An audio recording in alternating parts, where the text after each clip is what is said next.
आज ही Doubtnut app download करें। Doubtnut पर होगा अब आपके सभी मैथ्स, केमिस्ट्री, फिजिक्स और बायोलॉजी डाउट्स का सफाया। बस अपने क्वेश्चन की फोटो खींचो, उसे क्रॉप करो और तुरंत वीडियो सोल्यूशन पाओ। Download now. यहाँ पर हमसे पूछा गया है कि स्टेरियोम के लिए दिए गए ऑप्शंस में से कौन सा सही होगा। स्टेरियोम जो हम टर्म यूज करते हैं ये बेसिकली मैकेनिकल स्ट्रेंथ प्रोवाइड कर रहे किसी टिश्यू के लिए यूज करेंगे।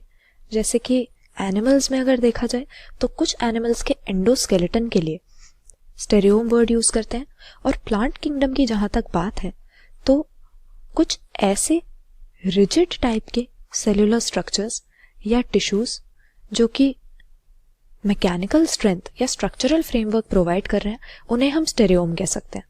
तो यहाँ पर अगर अपने ऑप्शंस को देखें, पहला हमें दिया हुआ है वैस्कुलर टिश्यू।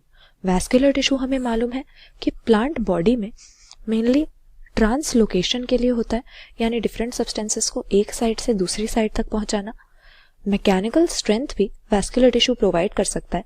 जैसे कि जाइलम की अगर हम बात करें तो यही जो सेकेंडरी जाइलम होता है वो वुड की फॉर्मेशन करता है, लेकिन वैस्कुलर टिश्यू एक तरह का कॉम्प्लेक्स टिश्यू हो जाता है, यानी अलग अलग तरह के सेल्स का वो बना हुआ होता है, हेटेरोजीनियस टाइप का होता है।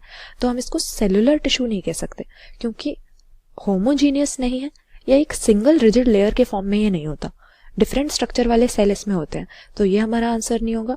फिर फ्लोएम अगेन एक तरह का वैस्कुलर टिश्यू ही होता है जो शुगर्स की कंडक्शन करवाता है, तो ये भी स्टेरियोम नहीं कहलाएगा। कोलेनकाइमा कुछ हद तक सही है क्योंकि हम देखते हैं कि प्लांट्स में सिंपल टिश्यूज की अगर हम बात करें तो मेनली 3 तरह के होते हैं, पेरेनकाइमा, फिर कोलेनकाइमा और फाइनली हमारे पास आता है स्क्लेरेनकाइमा। तो इनमें से पेरेनकाइमा तो लिविंग और थोड़े थिन वॉल्ड सेल्स का बना हुआ होता है, तो वो तो इस तरह का मैकेनिकल स्ट्रेंथ प्रोवाइड कर नहीं पाएगा। उसका मेन फंक्शन होता है फोटोसिंथेसिस करवाना, सिक्रीशन, एब्जॉर्प्शन, ये सब। लेकिन कोलेनकाइमा में हम देखेंगे कि इसके सेल्स में, इनकी वॉल्स में थिकनिंग होगी जो कि पेक्टिन, हेमीसेलुलोज और सेलुलोज जैसे मटेरियल्स की बनी होंगी। जबकि स्क्लेरेनकाइमा में भी इसी तरह का हम कुछ स्ट्रक्चर देखते हैं कि वहां पर ज्यादातर जो सेल्स हैं वो डेड होते हैं, प्रोटोप्लाज्म लूज कर चुके होते हैं, और इनमें भी हम देखेंगे लिग्निन की थिकनिंग्स होंगी, लिग्निफाइड वॉल्स इनकी होती हैं। तो ये मैकेनिकल स्ट्रेंथ प्रोवाइड करने में कोलेनकाइमा रोल प्ले कर सकता है, लेकिन सिर्फ कोलेनकाइमा को हम स्टेरियोम नहीं कह सकते क्योंकि स्टेरियोम कोलेनकाइमा या स्क्लेरेनकाइमा इन दोनों तरह के प्लांट टिश्यूज का बना हुआ हो सकता है। इसीलिए ऑप्शन डी यहाँ पर सही आंसर मार्क कर देंगे।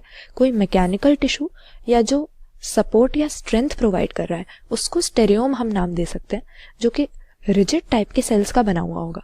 तो यहाँ पर मैकेनिकल टिश्यू दिए गए ऑप्शंस में से स्टेरियोम के लिए सबसे करेक्ट ऑल्टरनेटिव हो जाएगा। क्लास 6 से 12 से लेके नीट, IIT, JEE मेंस और एडवांस के लेवल तक 10 मिलियन से ज्यादा स्टूडेंट्स का भरोसा। आज ही डाउनलोड करें डाउटनेट ऐप या व्हाट्सएप कीजिए अपने डाउट्स 8400 400 400 पर।